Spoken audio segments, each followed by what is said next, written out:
بسم اللہ الرحمن الرحیم الحمد للہ وحدہ والصلاة والسلام علی من لا نبی بعدہ اما بعد اعوذ باللہ من الشیطان الرجیم بسم اللہ الرحمن الرحیم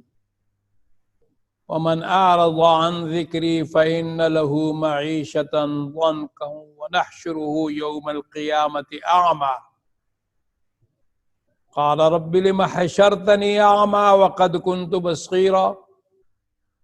قال كذلك أتتك آياتنا فنسيتها وكذلك اليوم تنسى۔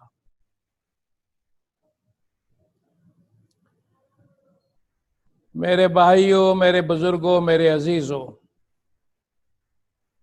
جتنے بھی سامعین کرام ہیں ان سے یہ عرض ہے کہ اللہ پاک کا یہ فرمان ہے کہ جب تم قرآن سے اعراض کر لوگے، میرے احکامات سے اعراض کر لوگے، تو پھر اس کے بعد تمہاری زندگانی کو تنگ کر دیا جائے گا، تمہاری معیشت کو تنگ کر دیا جائے گا۔ دنیا میں تو یہ ہوگا کہ تم پہ بھوک مسلط کر دی جائے گی، اور آخرت میں فرمایا کہ ہم ایسے لوگوں کو اندھا کر کے اٹھائیں گے اور وہ کہیں گے یا اللہ ہم تو آنکھوں والے تھے، اندھے کیسے ہو گئے؟ تو اللہ پاک فرمائیں گے کہ تمہارے پاس میری آیتیں آئی تھیں اور تم نے اسی طرح ان سے روگردانی کی، آنکھیں بند کر دیں، اس لیے آج تمہارا یہ حشر ہے۔ سیدنا ابو ہریرہ رضی اللہ تعالیٰ عنہ فرماتے ہیں جب قوم میں بے حیائی، فحاشی، عریانی، زنا عام ہو جاتا ہے، ظلم عام ہو جاتا ہے، تو اس کے بعد طرح طرح کے فتنے، عذاب نازل ہوتے ہیں۔ ترمذی شریف کی ایک روایت ہے کہ پھر ایسے فتنے آتے ہیں، ایسے عذاب آتے ہیں، کہیں زمین دھنس جاتی ہے، کہیں سرخ آندیاں چلتی ہیں، قوموں کو ہلاک کیا جاتا ہے۔ جیسے تسبیح سے دھاگا ٹوٹ جائے تو دانے زمین پر گرنا شروع ہوتے ہیں، ایک کے بعد دوسرا، دوسرے کے بعد دوسرا، یک کے بعد دیگرے، کہ انسان سنبھلنے نہیں پائے گا۔ آج دنیا کی یہی حالت ہے۔ دنیا اپنی معیشت میں مست ہو گئی۔ پہلے اقتدار ایک زمانے میں چینیوں کے پاس تھا، انہوں نے جب اہلیت ثابت نہ کی تو عالمی اقتدار ان سے چھین لیا۔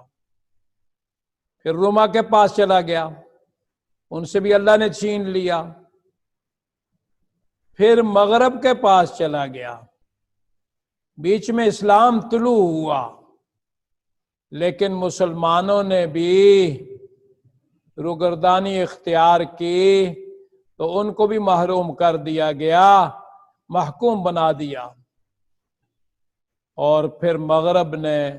یورپ نے عالمی اقتدار سنبھال لیا، آج امریکہ نے سنبھال لیا۔ جب تک یہ انسانیت کی خدمت کے لیے کام کرتے رہے تو ان کو اللہ بڑھاتا رہا۔ جب انہوں نے انسانیت کی تباہی کے لیے سامان تیار کیے اور ظلم و ستم عام کر دیا، اور جس نے بھی کیا، کسی ملک نے نبی پاک صلی اللہ علیہ وسلم کی توہین کی، مسلمانوں کو قتل کیا چن چن کر، ایک ایک اسلامی ملک میں انہوں نے تباہی ڈالی۔ اور پھر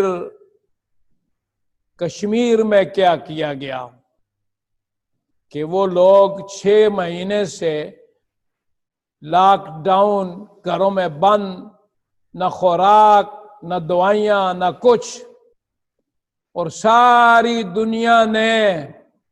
اس پر خاموشی اختیار کی، اس لیے کہ ہندوستان کے ساتھ بڑا ملک ہے،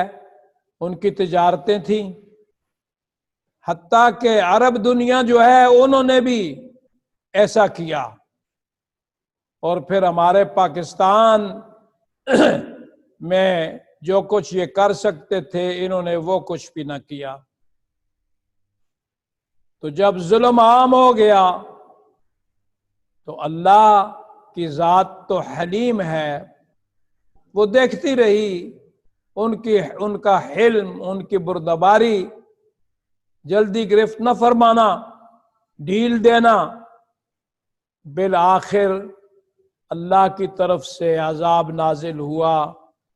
اور وہ کورونا کی شکل میں نازل ہوا۔ آج جس معیشت پہ دنیا ناز کرتی تھی وہ معیشت تباہ ہو گئی، لوگ گھروں میں بند ہو گئے، لاک ڈاؤن ہر جگہ ہو گیا، کثرت سے لوگ مرنے لگے، لیکن اس کے باوجود ظلم کو بند نہیں کیا۔ مسلمان آج بھی آپس میں لڑ رہے ہیں۔ تو جب تک اللہ کو راضی نہیں کریں گے، اجتماعی توبہ نہیں کریں گے، وہ لوگ جو کافر ہیں، غیر اسلامی ہیں، غیر اسلامی ملک ہیں، وہ بھی جب تک اللہ کو راضی نہیں کریں گے، انسانیت کی خدمت کی طرف دوبارہ نہیں آئیں گے، تو بھائی اللہ کے عذاب سے تو چھٹکارا اللہ ہی دے سکتا ہے، اسباب سارے کے سارے فیل ہو جاتے ہیں۔ تو اس لیے یہ جو کرونا وائرس ہے، جس کی وجہ سے خوف، عدم اطمینان، ڈر کی کیفیت ہر شخص کے اعصاب پر سوار ہو چکی ہے، اور بڑے بڑے ملک امریکہ جیسا اس کے سامنے بے بس ہو گئے ہیں، تو ان کو بھی رجوع اللہ کرنا چاہیے، اور مسلمانوں کو خصوصی طور پر اجماعی توبہ کرنی چاہیے۔ سب سے پہلی شرط یہ ہے کہ توبہ کریں، اور توبہ کیا ہے؟ یا اللہ ہم نے بڑے ظلم کیے، ربنا ظلمنا انفسنا وَإِن لَّمْ تَغْفِرْ لَنَا وَتَرْحَمْنَا لَنَكُونَنَّ مِنَ الْخَاسِرِينَ۔ یا اللہ ہم نے بڑے ظلم کیے، یا اللہ تو ہمیں معاف فرما دے، ہم توبہ کرتے ہیں، جن گناہوں میں پڑے ہیں ان کو چھوڑ دیں، اور آئندہ کے لیے عزم کر لیں، اللہ سے وعدہ کر لیں کہ آئندہ یہ گناہ نہیں کریں گے۔ مسلمانوں پر جو ظلم ہو رہا ہے اس پر خاموشی اختیار نہیں کریں گے، اور پھر اللہ رب العزت سے مدد مانگیں، معافی مانگیں، پھر اللہ سے دعائیں کریں، 2 رکعت صلاۃ حاجت پڑھیں، اور ساتھ جو ہے آیت کریمہ کے ختم ہر گھر میں شروع کر دیں، لا الہ الا انت سبحانک انی کنت من الظالمین۔ اللہ نے مچھلی کے پیٹ سے، اندھیروں سے یونس علیہ السلام کو یہ تسبیح بیان کرنے پر نجات عطا فرمائی، اور فرمایا کہ اگر وہ اللہ کی تسبیح بیان نہ کرتے تو ہم قیامت تک ان کو مچھلی کے پیٹ ہی میں رکھتے اور مچھلی کے پیٹ ہی سے اٹھاتے۔ تو اللہ رب العزت ہی بلاؤں کو لانے والے ہیں، لا الہ الا انت، یا اللہ تو ہی معبود ہے، تیرے سوا کوئی نہیں ہے، یہ بیماری کو لانے والا بھی تو ہے، سبحانک تو پاک ہے، تو کسی پر ظلم نہیں کرتا، انی کنت من الظالمین، میں ہی ظالم ہوں، ہم نے ہی ظلم کیا ہے۔ اپنے ظلم کا اعتراف، اللہ کی پاکی اور اللہ کا یہ ذکر کہ لا الہ الا انت، یا اللہ اس کو دور بھی تو ہی کرے گا، تو پاک ہے، انی کنت من الظالمین، میں نے ظلم کیا ہے۔ تو اس لیے ایک تو آیت کریمہ کا ختم شروع کریں، ضعیف، بوڑھے،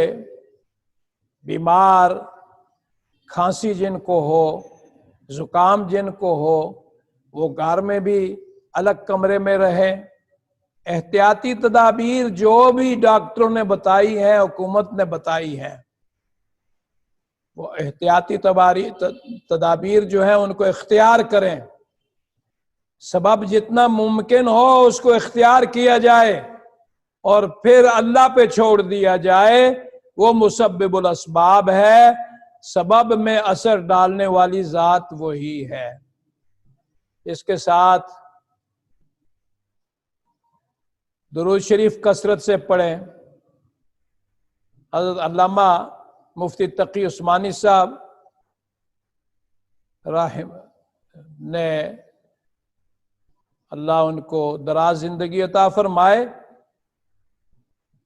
انہوں نے نبی علیہ الصلوۃ والسلام کے خواب کا ذکر فرمایا کہ انہوں نے خواب میں فرمایا اس بلا سے، مصیبت سے نجات کی یہ صورت ہے کہ 3 دفعہ سورہ فاتحہ، 3 دفعہ سورہ اخلاص پڑھیں، اور اس کے بعد 313 دفعہ حسبنا اللہ نعم الوکیل، 313 دفعہ اس کو پڑھیں، اور پھر دعا کریں، اللہم ارفع عنا البلاء والوباء، یا اللہ اس بلا، اس وبا کو اٹھا دے ہم سے۔ اور بہتر ہے کہ اس سے پہلے 100 دفعہ نبی پاک صلی اللہ علیہ وسلم پہ درود بھیجیں، گھروں میں قرآن کی تلاوت جاری کریں، تسبیحات، نمازوں کی پابندی کریں، اور اگر مسجد میں نماز پڑھنی ہے تو پوری احتیاط کے ساتھ گھروں میں وضو کر کے سنتیں پڑھ کے آئیں، اور فرائض میں، فرض کی جماعت میں تھوڑا فاصلے پہ کھڑے ہوں۔ اس پہ مفتی حضرات نے فتویٰ دیا ہے کہ ایسی صورت میں اس کی اجازت ہے، اور جس جگہ یہ تکلیف زیادہ ہو، مرض زیادہ ہو، وہاں پہ کوئی نہ جائے، اور وہاں سے بھی کوئی دوسری جگہ نہ جائے، یہ بھی نبی پاک صلی اللہ علیہ وسلم کا فرمان ہے۔ تو ان وظائف پر عمل کریں، اور ساتھ دعا کرتے ہیں، اللہم یا عظیم السلطان، یا قدیم الاحسان، یا دائم النعم، یا باسط الرزق، یا واسع العطایا، یا دافع البلایا، یا حاضرا لیس بغائب، یا موجودا عند الشدائد، یا موجودا عند الشدائد، یا موجودا عند الشدائد، اللہم یا مجلی شدائد الامور، سبحانک علی عفوک بعد قدرتک، اللہم یا مجلی شدائد الامور، سبحانک علی عفوک بعد قدرتک، اللہم یا مجلی شدائد الامور، سبحانک علی عفوک بعد قدرتک، اللہم یا مجمل السر، یا خفی اللطف، یا لطیف الصنع، یا حلیم لا یعجل، یا حلیم لا یعجل، یا حلیم لا یعجل، یا جواد لا یبخل، یا جواد لا یبخل،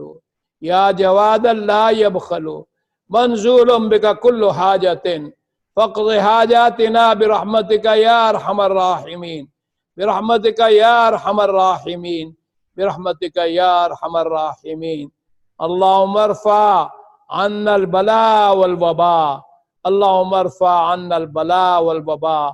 یا اللہ تجھ سے تیری کریمی کی صفت کا سوال ہے، یا اللہ تیری غفاریت کا سوال ہے، تو رحمان ہے ارحم الراحمین، تیری رحمانیت کے تقاضوں کا سوال ہے، یا اللہ تیری صفت حلیمی کا سوال ہے کہ تو ہمیں معاف فرما دے۔ یا اللہ ہم اجتماعی طور پر توبہ کرتے ہیں، ہم نے بڑے ظلم کیے ہیں اپنے اوپر، یا اللہ تو ہمیں معاف فرما دے۔ یا اللہ نبی پاک صلی اللہ علیہ وسلم کے امتی ہیں، ہم گناہگار ہیں، ہم ظالم ہو گئے،